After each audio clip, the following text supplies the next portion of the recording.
तो hello guys, आप सबका स्वागत है हमारे यूट्यूब चैनल में एक बार फिर से। तो पिछले वीडियो में हमने ईरान और इजराइल के वॉर के बारे में जाना था और हमने उस पिछले वीडियो में सारी चीज़ को कवर किया था कि कैसे इजराइल ने फिलिस्तीन पर जेनोसाइड किया, फिर कैसे उसने ईरान के न्यूक्लियर स्पॉट पर हमला किया था, फिर उसके जवाबी हमले में ईरान ने भी जवाबी हमला किया इजराइल पर। फिर उसके बाद अमेरिका ने उस वॉर में कूदा।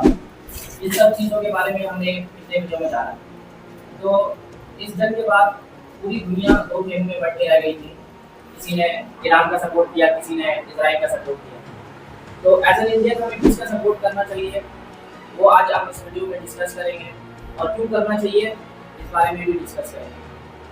तो चलिए शुरू करते हैं। В камине в 6 утра.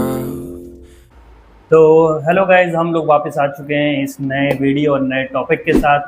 जैसा कि आप लोगों को पता ही होगा कि इस पॉइंट पे हम ऑलरेडी एक वीडियो बना चुके हैं जो कि पूरा कंप्लीट नहीं था, और हम लोगों ने ये मेंशन किया था कि हम लोग सेकंड वीडियो में उस चीज़ को कवर अप करेंगे। तो अगर आप लोगों ने पहला वीडियो नहीं देखा हम लोग का, वो काफ़ी इंटरेस्टिंग रहा है, आप लोग जाके देख सकते हैं, और उस वीडियो का लिंक आपको डिस्क्रिप्शन में मिल जाएगा। तो मैं चाहता हूँ कि इस वीडियो को देखने से पहले उस वीडियो को जाके पहले देखें, तो ज़्यादा मज़ा आएगा। तो उस वीडियो का हम लोगों ने अंत किया था इस चीज़ के ऊपर कि अगर आप इसराइल को सपोर्ट करते हैं तो ये सबसे बड़ी बेवकूफ़ी है। तो आइए जानते हैं क्यों ये सबसे बड़ी बेवकूफ़ी है, और हम लोग को क्यों सपोर्ट करना चाहिए, किसको सपोर्ट करना चाहिए और क्यों नहीं करना चाहिए, और किस बेसिस पे करना चाहिए। आज की वीडियो में हम लोग ये जानेंगे। जैसे कि अभी मैं कंटिन्यू करता हूँ, तो देखा जाए तो हम लोग को इसराइल का सपोर्ट या फिर ईरान का सपोर्ट, हम लोग को किसी का भी सपोर्ट नहीं करना चाहिए।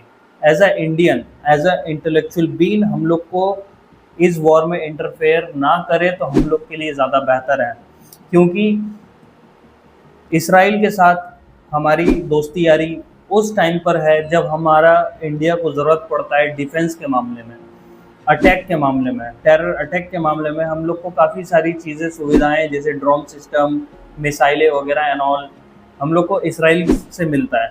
और ईरान से भी हमारे बातचीत काफ़ी अच्छी है। ईरान से हम लोग को बहुत सस्ते में ऑयल मिलता है, और इन रिटर्न में ईरान हमसे पैसा नहीं लेता है, हमसे सामान ले लेता है। और दूसरी सबसे बड़ी बात यह है कि पाकिस्तान से दुश्मनी होने के बाद अगर हम लोग को दूसरे कंट्रीज़ में अगर ट्रांसपोर्ट करना हुआ, माल लेन देन करना हुआ, तो एक ईरान का जो रास्ता है वही एक रास्ता है जहाँ से होके हम लोग अफ़गानिस्तान में डील करते हैं या रशिया की तरफ डील करते हैं। तो वही एक सिंगल रूट है हमारे पास। अगर हम लोग ईरान से दुश्मनी कर लेते हैं और ईरान अगर वो रूट देने से मना कर देता है, तो हम लोग के बिजनेसेस में काफ़ी सारे नुकसान होंगे।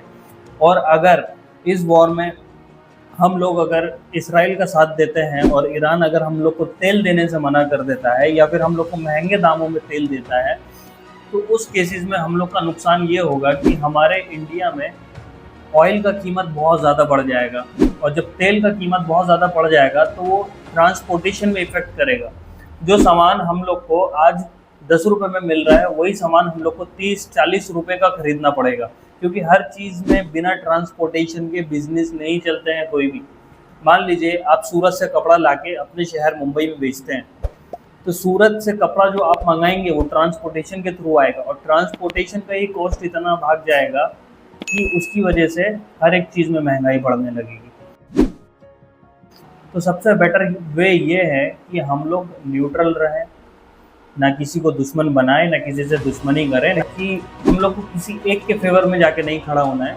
हम लोग को न्यूट्रल रहना है। दोनों के साथ जैसे हम लोग के संबंध हैं, हम लोग को वैसे ही रिश्ता और संबंध बना के रखने में ही एक समझदारी है।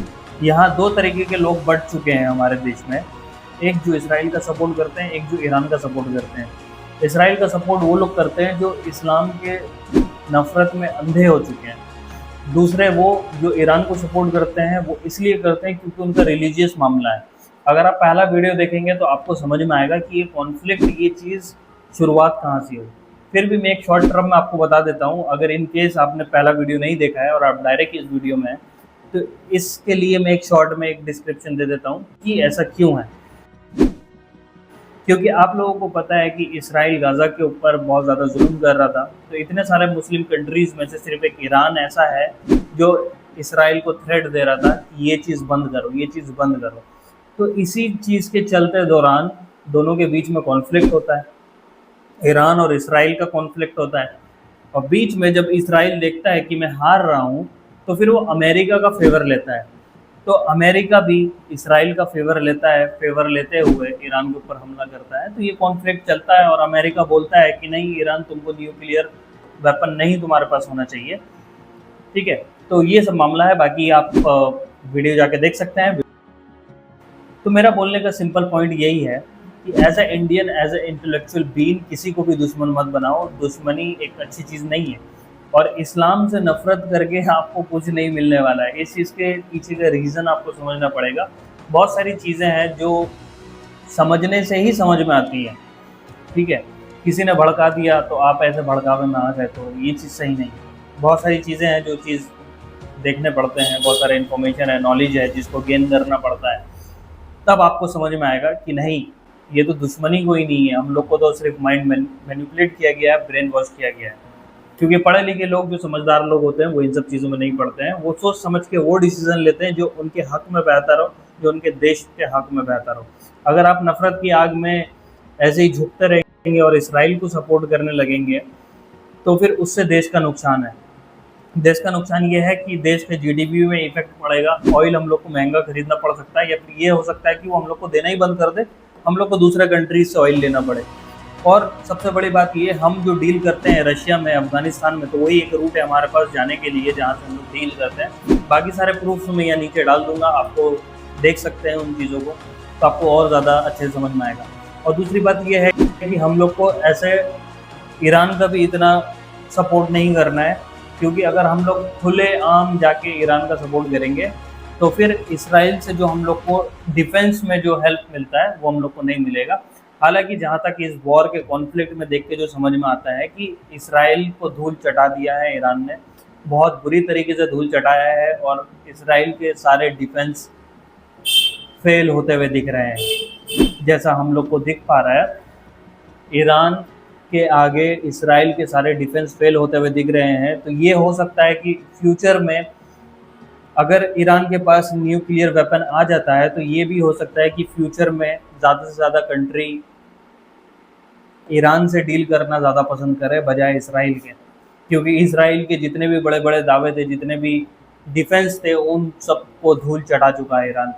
तो अगर आप ईरान का फेवर लेते हैं तो उसमें फिर भी कोई बात नहीं है, लेकिन इसराइल का फेवर ले रहे हैं तो ये बहुत ज़्यादा सोचने वाली बात है। और बाकी मेरा तो मानना यही है कि एज ए इंटेलेक्चुअल भी न्यूट्रल रहें, इस वॉर के बीच में ना कूदें, किसी एक का फेवर ना लें, हक की तरफ रहें। जो बंदा सही है सही का साथ दें, पूरे हिस्ट्री को जानिए कि पूरा मामला क्या है, उसके बाद किसी एक का फेवर लें।